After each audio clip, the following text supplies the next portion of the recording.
Kaixo kazetagunaren lagunak, ongi etorri bideo berri batera. Oraingoan, WhatsAppen gure kontaktu eta taldeei bideo mezuak bidaltzeko funtzio berria nola erabili ikasiko dugu.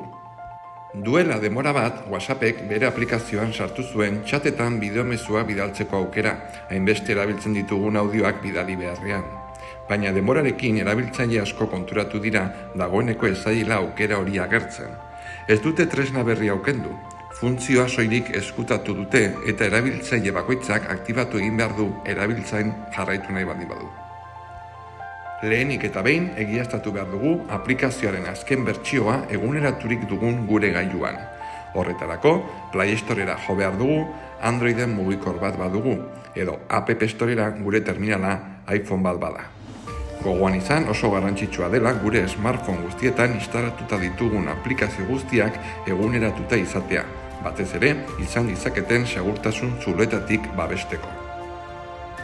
Funtzionalitate hau berriro aktibo izateko urrats hauek egin behar ditugu. WhatsApp aplikazioan sartuko gara.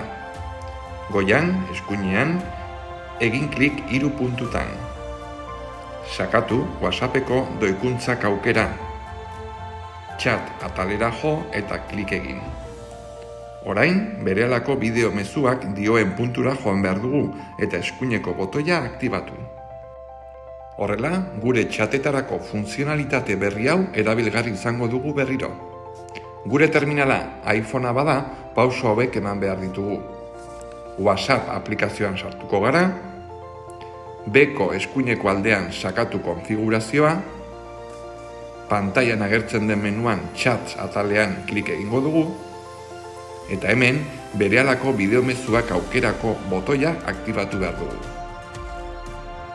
Arraroa da WhatsAppek zerbait kendu izana aktibatu ondoren eta abisatu gabe.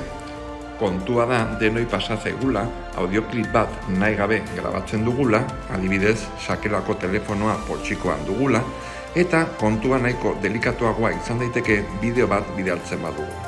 Behar bada, Meta konturatu da badakigula zer ari garen aktibatzen, ez ustean ez ustekorik edo arazorik ez izateko. Eta nola funtzionatzen du tresna horrek? Lehenik eta behin chat batera sartzen gara, eta mikrofonaren botoian ukitu normala egin ondoren, hau da, luze jo gabe, bideokameraren ikonora aldatuko da. Zapaldu botoi hori bideo mezu bat grabatzeko, edo lerratu gorantz esku libreko grabazioa egiteko, audio mezuekin gertatzen den bezala.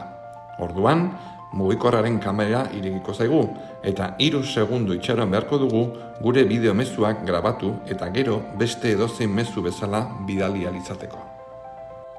Bidaltzen edo jasotzen ditugun bideo mezuak zirkulo baten barruan agertuko zaizkigu.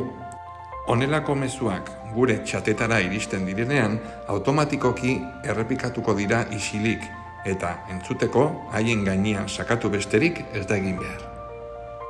Komunikatzeko tresna berri honek, mezuak transmititzeko modu adierazkorragoa eta osoagoa ematen die erabiltzaileei, eta erabiltzaile guztien arteko elkarrizketak aberasteko helburua du. Mezuak eta deiak bezalaxe, bideo mezuak ere muturretik muturrerako zifratzearen bidez babestuta daude. Eta gogoratu, bideo deien gehienezko iraupena 60 segundukoa dela. Bideo mezuak gure emozioak ahalik eta hurbilen adierazteko biderik azkarrenak dira. Telefono mugikor baten bidez hitz egiten ari garen mugen barruan, eta ez aurrez aurre.